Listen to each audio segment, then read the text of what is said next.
Hello everyone. तो ये अपनी सेकंड वीडियो होगी एथलेटिक्स के ऑनलाइनर के लिए।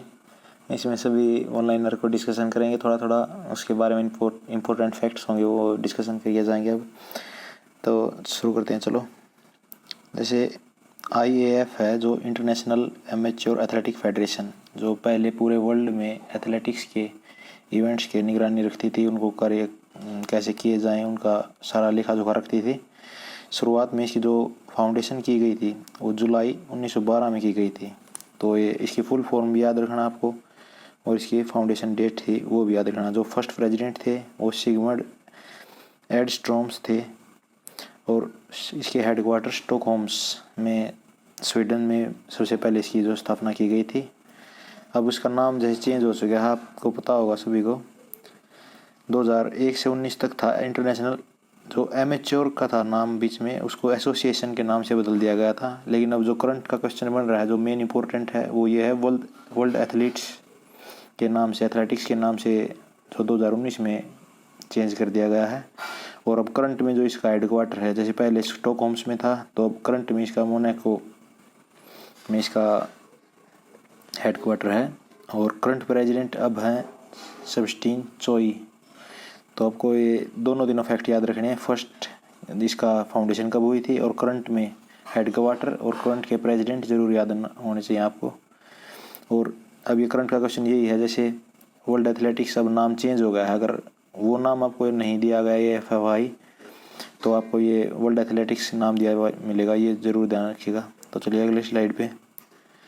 अब जैसे वाडा और नाडा दो संस्था हैं जो डोपिंग के लिए काम करती हैं। वाडा जो वर्ल्ड लेवल पे सभी गेम्स को निगरानी करती है, और नाडा है जो इंडिया के लेवल्स पे सभी गेम्स को डोपिंग के लिए निगरानी रखती है इस चीज़ पे। तो इसकी फुल फॉर्म याद रखना है आपको, फाउंडेशन डेट याद रखनी है। जैसे वाडा की 10 नवंबर 1999 को फाउंडेशन की गई थी, और करंट के जो प्रेसिडेंट हैं वो विटोल्ड बन नाम के एक व्यक्ति हैं, और हेडक्वार्टर मॉन्ट्रियल जो कनाडा में है, वहाँ पे इसका हेडक्वार्टर है।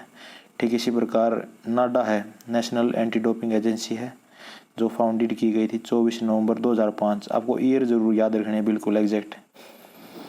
तो इसके CEO हैं, जैसे वहाँ पे प्रेसिडेंट तो अपने यहाँ पे CEO हैं, नवीन अग्रवाल जी हैं। और मोटो कई बार पूछा जाता है, जो नेशनल जो नाडा का है अपना, वो प्ले फेयर नाम के से है, तो ये भी याद रखिएगा। और ब्रांड एम्बेसडर भी बनाया गया है सुनील शेट्टी जी को। और इसकी जो लैब है जहाँ पे सैंपल्स चेक होते हैं, वो एम्स है, जो अपना ये हॉस्पिटल है दिल्ली में। और एक क्वेश्चन अब की बार आया था एस्टेट में कि ऐसे साइन का नाम बताइए जिसमें ये पीपल के प्रति अधोमुखी रखे गए हैं। तो उसमें ऑप्शंस में भारत रत्न का भी था, तो सभी ने ज़्यादातर ने भारत रत्न को ही टिक किया था, क्योंकि हम इस चीज़ को नहीं देखते। लोगों भी ज़रूर देखें, आगे अगर ऐसा क्वेश्चन आए तो उसको आप क्लियर कर पाएँ। अधोमुखी का मतलब है ऊपर एक फेस उस तरफ है, एक फेस इस तरफ, इस तरह से। तो चलिए अगली स्लाइड पे चलते हैं। जो फर्स्ट एशियन गेम्स थे उनको इंडिया में इंट्रोड्यूस GD सोधी ने किया था, मतलब 1951 में किया था। 1948 के बाद ही GD सोधी इस काम में लग गए थे, जो ओलंपिक हुए थे। उसके बाद उन्होंने ऐसे धीरे धीरे करे कि एसोसिएशन बनाई, ताकि जो एशियन कॉन्टिनेंट है उसके भी अच्छे से गेम हो सकें। इसलिए इनको जनक भी माना जाता है GD सोधी जी को एशियन गेम्स का। तो पहली बार ये इंडिया में ही हुए थे, न्यू दिल्ली इसका स्टेडियम, ये जो जितने भी स्टेडियम अपने हैं ये न्यू दिल्ली में इसी दौरान बनाए गए थे। अब जो सेकंड एशियन गेम्स इंडिया में हुए थे वो 1982 में हुए थे, ये भी याद रखिएगा। और इसका मोटो है जो एवर ऑनवर्ड, मतलब आगे बढ़ते रहना, ये इंग्लिश में याद रखिएगा अपना, एवर ऑनवर्ड इसका मोटो रहेगा, जो इम्पोर्टेंट है। और जो करंट में एशियन गेम्स होने हैं वो 19वें होने हैं 2022 में, हांगझू शहर है चाइना में। तो एक तो 19वें एशियन गेम्स होंगे, ये याद रखिएगा, और एक 2022 में होने हैं। शहर का नाम है हांगझू चाइना। इसका मोटो भी दिया गया है, जैसे हार्ट टू हार्ट फ्यूचर, और था जैसे इसके आगे heart to heart future bracket में रखा था, तो ये ज़रूर याद रखिएगा।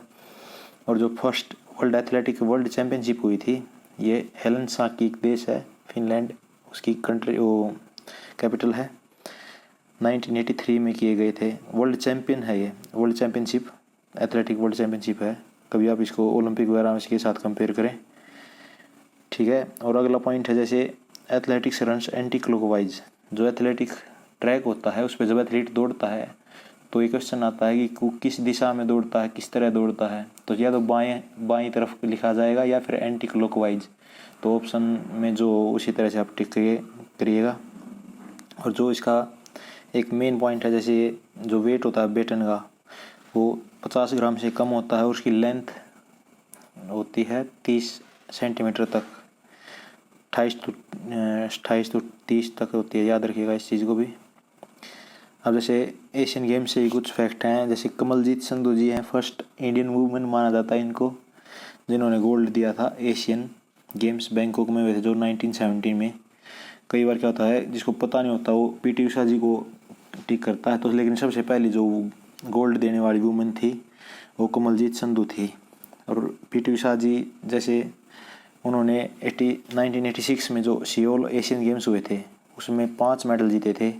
अगर गोल्ड का क्वेश्चन आए केवल गोल्ड कितने थे तो 4 थे और सिल्वर उनका एक अलग से था, लेकिन अगर टोटल पूछे जाएँ तो 5 होंगे। इस चीज़ को बिल्कुल ध्यान से रखना, ज़्यादातर यही पूछा जाता है कि 5 मेडल उन्होंने किस एशियन गेम्स में जीते थे, तो सियोल एशियन गेम्स हुए थे, ओके। और उनके अब जैसे निक नेम्स होते हैं, जो निक नेम्स तो नहीं बोलेंगे, जैसे उस नाम से जाना जाता है तो queen of Indian track and field कहा जाता है, और जैसे गोल्डन गर्ल और प्योली एक्सप्रेस के नाम से भी इनको जाना जाता है।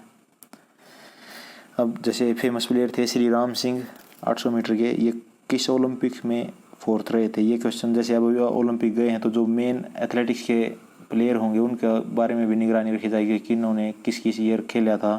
तो आप अपनी ओर से भी ट्राई करें, जानने की ऐसी कोशिश करें, नेट पे सर्च करें अच्छे अच्छे प्लेयर उनके बारे में। जैसे राम सिंह जी थे वो 4th रहे थे मॉन्ट्रियल ओलंपिक में। इसी प्रकार मिल्खा सिंह जी थे वो भी 4th रहे थे। वो कौन से ओलंपिक में रहे थे, 1960 में रहे थे रोम ओलंपिक में। और जैसे पीटी उषा जी भी एक ओलंपिक्स में 4th रही थी, वो था लॉस एंजलिस वाला 1984 था जो ओलंपिक है, उसमें पीटी उषा जी 4th रही थी। तो आपने जो भी अपने फेमस प्लेयर हैं उनके बारे में ज़रूर से ज़रूर याद रखना है, क्वेश्चन ऐसे ही पूछे जाएंगे। और एक चीज़ और बता दूं, लास्ट ईयर के जो क्वेश्चन पेपर था उसमें ज़्यादातर ये रिकॉर्ड्स ही पूछे गए थे, 2-3। तो जो अपने नेशनल रिकॉर्ड्स हैं वो ज़रूर क्लियर करें। जैसे अब नीरज चोपड़ा का भी चेंज हुआ है, 1.5 सेंटीमीटर था लेकिन। तो जैसे अर्जुन अवार्ड के बारे में बता रहा था, तो 1961 में स्टार्ट किए गए थे और इस 2020 से इसकी जो राशि है वो बढ़ा दी गई है सभी अवार्ड्स की। तो और अवार्ड्स की वो राशि जो बढ़ाई गई है वो भी आपके सामने है, आप चेक करें। जैसे अर्जुन अवार्ड में 15 लाख, द्रोणाचार्य में 15 लाख और राजीव गांधी में 25 लाख दिए गए हैं। इसका नाम भी बदल दिया गया है, मेजर ध्यानचंद खेल रत्न अवार्ड 2020 से कर दिया गया है ये। इस चीज़ का भी आपको ध्यान रखना, कभी आप राजीव गांधी खेल रत्न की टिक करो। और ध्यानचंद अवार्ड को भी जो 2002 में स्टार्ट किया गया था उसका 10 लाख प्राइज़ है। अगर इसमें कोई चेंज होगा तो आपको बता दिया जाएगा। और अब की बार किस किस को मिला है, तो अर्जुन अवार्ड भी ज़रूर याद करें और ये राजीव गांधी खेल रत्न यानी मेजर ध्यानचंद खेल रत्न अवार्ड भी याद करके जाएं। ओके, आज के लिए इतना ही, थैंक यू।